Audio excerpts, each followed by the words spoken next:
Bonjour et bienvenue à la grande édition de la télévision rwandaise. Le président de la République, Paul Kagame, est au Ghana où il participe aux célébrations d'investiture du nouveau président John Dramani Mahama ainsi que sa vice-présidente Nana Jane. Donc maintenant, on est en train de suivre comment Dramani a remporté les élections qui se sont déroulées le mois dernier avec 56% des voix. John Dramani avait déjà été président du Ghana de 2012 à 2017, mais il a été battu par Nana lorsqu'il a tenté de briguer un deuxième mandat lors des élections de 2016. Nana Akufo-Addo est le président que John Mahama va remplacer après avoir terminé ses deux mandats de 8 ans, conformément à la constitution du Ghana.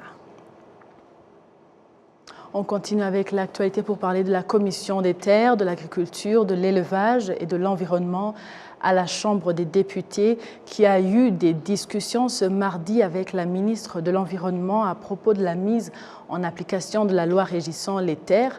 Le ministère de l'Environnement a annoncé que dans un délai, ne dépassant pas 2 ans, il aura résolu les problèmes liés aux terres causés par les erreurs dues à la technologie utilisée en 2008 lorsqu'une grande partie des terres du Rwanda a été enregistrées au nom de leurs propriétaires. La ministre de l'Environnement, Dr Uwamariya Valentine, a indiqué qu'un mécanisme spécial a été mis en place pour résoudre ce problème. Aujourd'hui, une personne en situation d'urgence qui souhaite corriger les limites, comme lorsqu'on envisage de diviser un terrain en deux ou de fusionner des terrains, il est nécessaire de rectifier les limites. Cette méthode existe déjà et elle peut être demandée via Irembo de manière que nous espérons qu'au cours de la période que nous avons évoquée, c'est-à-dire dans 2 années, tout sera terminé et chaque Rwandais aura des limites précises pour ces terres. Nous collaborons avec des notaires indépendants et aujourd'hui, nous en avons 152. Mais en particulier pour les citoyens ayant demandé des services qui consistent à diviser en deux le terrain ou de fusionner des terrains, nous avons un grand nombre de dossiers. Il y a ceux qui avaient fait la demande avant la mise en place du système numérique et ceux qui l'ont fait récemment par voie électronique. Ils sont actuellement au nombre de 26 000. Pour traiter ces dossiers rapidement, nous avons cherché un moyen efficace en collaboration avec l'Office en charge des terres.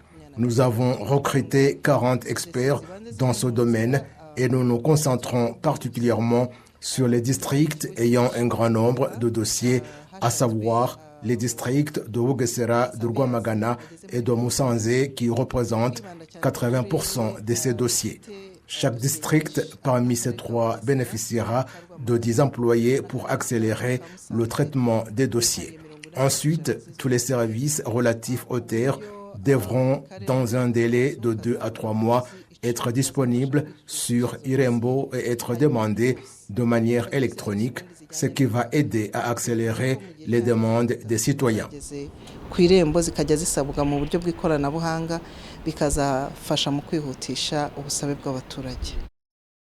Les habitants vivant dans la nécessité du village modèle de Nyamijima, en cellule Ayabaraya du secteur Masaka en district de Kichukiro dans la ville de Kigali, sont reconnaissants au gouvernement qui leur a offert un toit décent à la veille de la fin de l'année 2024. RBA est allé à leur rencontre.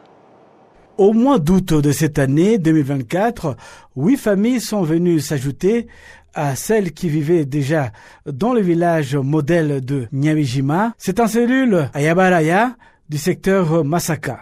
Ces familles ont été expulsées des différents quartiers de la ville de Kigali et aujourd'hui, grâce à l'aide de l'État, elles ont bénéficié d'un nouveau logement. J'habitais dans une chambrette. Pour payer une chambrette de 20 000 francs, c'était très difficile. J'obtenais cela grâce à ma pension de 30 000 francs.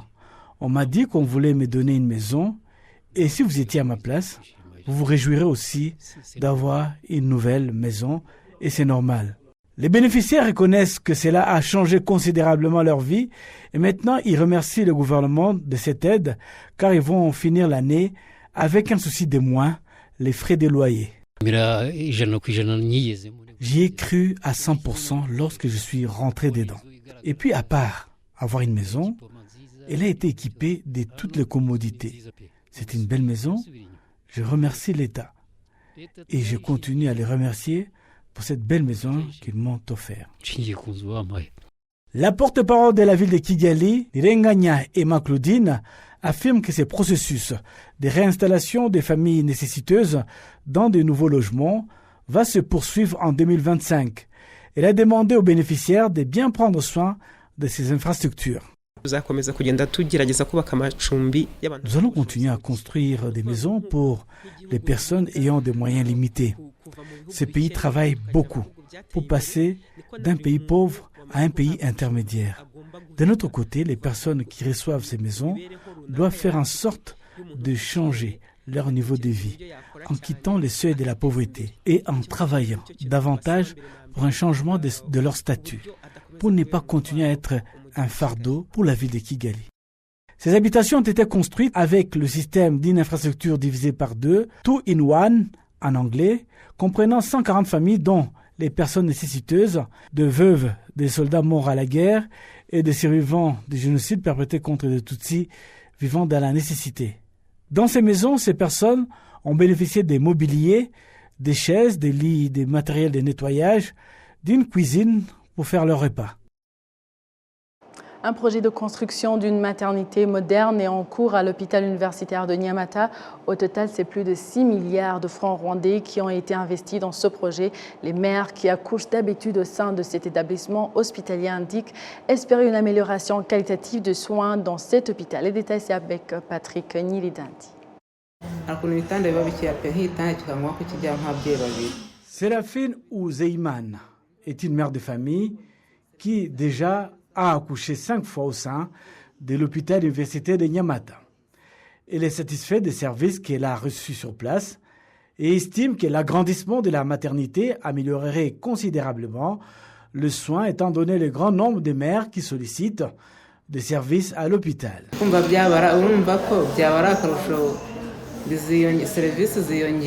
La nouvelle installation sera excellente car elle contribuera à accroître la qualité des services, en particulier pour le grand nombre de mères de la région qui sont souvent confrontées à un manque d'espace et des lits.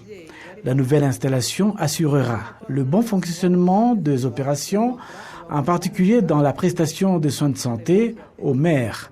Je voudrais également souligner que malgré les défis, le personnel de santé ici fait toujours de son mieux. L'augmentation du nombre de médecins est une demande courante chez les mères qui accouchent à l'hôpital universitaire de niveau 2 de Nyamata. Le docteur Nahoma Gazé Cyril, directeur adjoint de l'hôpital, souligne qu'étant donné le nombre élevé de mères que l'hôpital accueille chaque mois, des fois il y a une pénurie importante de places. Oui, nous sommes confrontés au problème des surpopulations. Nous accueillons entre 20 et 25 mères chaque jour, ce qui signifie que nous avons environ 600 à 700 accouchements par mois. De plus, nous hospitalisons près de 1000 mères chaque mois, ce qui est un nombre important. Pour offrir des meilleurs services, nous avons besoin d'un établissement bien équipé avec des ressources appropriées pour prendre soin des mères et de leurs bébés. Lorsque les mères ne sont pas correctement soignées, il existe un risque de complications, telles que des infections affectant leurs bébés. C'est pourquoi il est crucial pour nous de disposer de la bonne infrastructure pour soutenir efficacement leur santé.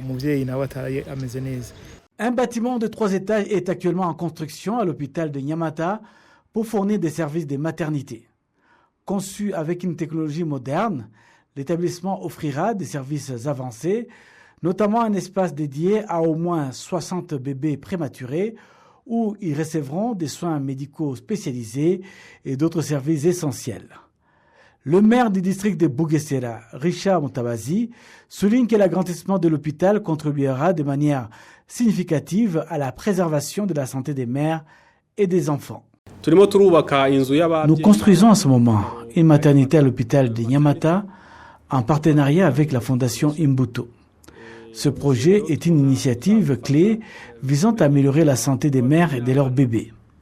L'hôpital de Nyamata dessert actuellement près de 600 000 personnes en provenance de 15 secteurs du district de Bugesera ainsi que des secteurs de Gahanga et Rukumberi, tous situés dans sa zone de couverture. Compte tenu de l'insuffisance de la maternité, nous avons fait appel à des partenaires pour obtenir des soutiens. Nous pensons qu'une fois cette nouvelle infrastructure et structure entièrement mise en place, elle permettra de relever divers défis, notamment la pénurie des lits, de chambres et de matériel, tout en augmentant le nombre de médecins disponibles pour assister les mères.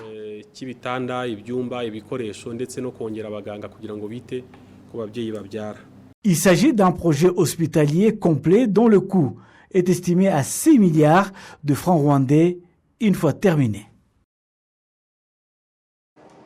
On continue avec l'actualité pour parler des opérateurs économiques en district de Rubavu, en province de l'Ouest, qui se réjouissent de la construction d'un entrepôt sur l'ancien site de Majerwa, afin donc de résoudre le problème du manque d'espace de stockage et de faciliter le commerce transfrontalier entre le Rwanda et la République démocratique du Congo. Suivons les détails. Les travaux de construction de l'entrepôt au port terrestre au poste frontalier La Petite Barrière reliant le district de Rubavu à la ville de Goma sont en cours. C'est une infrastructure qu'apprécient les opérateurs économiques en district de Rubavu qui étaient confrontés aux difficultés dues au manque d'espace de stockage pour leurs produits. C'était difficile pour mon chauffeur de camion qui devait livrer des marchandises et nécessitait de l'argent pour son hébergement. Si cela prend 5 jours pour accéder à l'entrepôt, je devrais couvrir ses frais de nourriture et de logement. C'est l'une des principales difficultés auxquelles nous sommes confrontés. Le nouvel entrepôt viendra compléter les entrepôts existants, offrant une installation moderne qui va résoudre ces problèmes en assurant que les camions puissent décharger rapidement et éliminer ainsi de tels défis.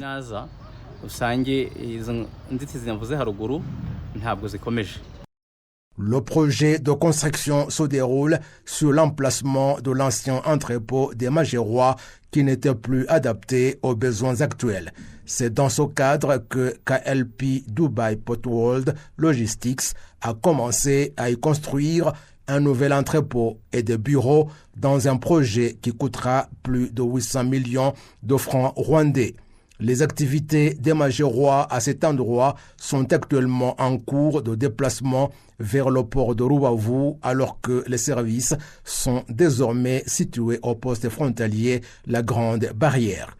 Puisque l'ancien entrepôt n'est plus utilisé, les conducteurs de camions et les propriétaires des véhicules indiquent qu'ils subissent déjà des conséquences et ils souhaitent qu'on leur trouve rapidement un espace provisoire de stockage. Nous venons et nous passons 2 semaines ici en attendant que le parking pour nos camions soit disponible, ce qui constitue un défi important pour nous. Pendant ce temps, nous manquons souvent des ressources, ce qui nous place dans une situation inconfortable. La direction du district de Rubavu rassure ceux qui opèrent dans le transport des marchandises et promet qu'en 6 mois, un autre entrepôt sera opérationnel sur le site où les travaux de construction sont en cours. Le document que le gouvernement a fourni pour le projet de construction indique un délai de 2 ans. Cependant, ils nous ont assuré que le projet serait terminé en 6 mois. Pour cette raison, nous continuerons à les soutenir et si des problèmes surviennent, nous allons travailler avec le district pour en discuter et trouver des solutions.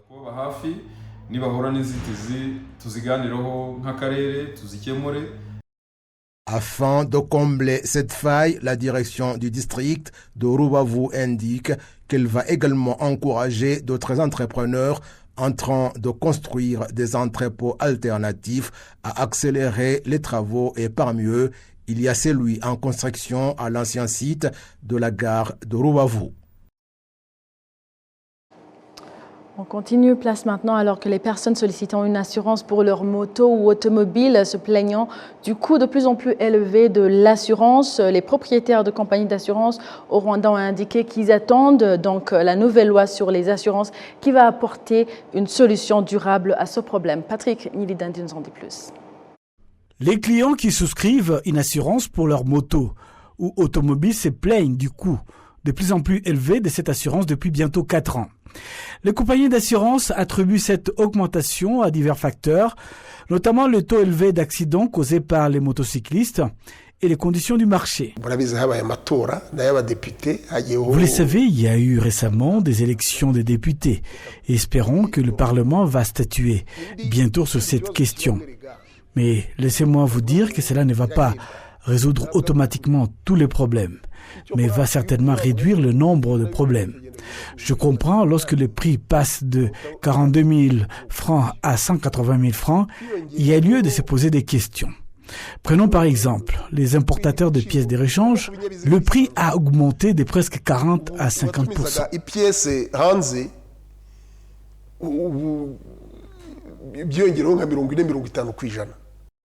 Au départ, de nombreuses compagnies hésitaient à proposer une assurance moto en raison des réclamations fréquentes résultant d'accidents récurrents provoqués par les motards. Les motocyclistes eux-mêmes reconnaissent leur rôle dans les accidents fréquents, l'attribuant au comportement imprudent de certains de leurs pairs. C'est vrai qu'il y a des accidents. Cela est dû souvent à des motards ne possédant pas les documents requis pour travailler. Et ils travaillent parmi nous, en se cachant dans notre profession. Cependant, ils soulignent les efforts visant à améliorer la sécurité routière et le professionnalisme dans leur secteur.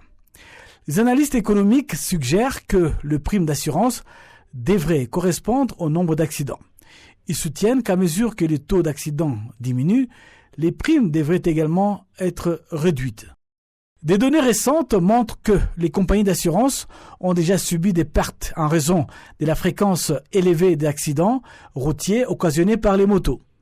Le gouverneur de la Banque centrale du Rwanda estime nécessaire d'éduquer les professionnels de ces secteurs.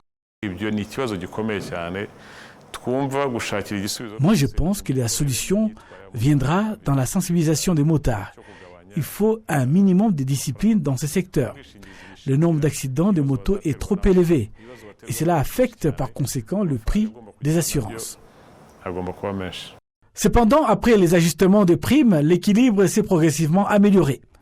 Au cours des 4 dernières années, l'écart entre les primes perçues et les indemnités versées pour l'assurance moto s'est réduit, passant de 141% à 83% selon un rapport de l'assurance Radian. Voilà, c'est par ici que prend fin l'édition d'aujourd'hui. Merci à vous tous qui étaient au rendez-vous d'actualité. Au nom de toute l'équipe qui a réalisé la grande édition, je souhaite de passer une excellente suite du programme de la télévision rwandaise. J'étais avec Amandine Dikomasabo. À la prochaine et d'ici là, portez-vous bien.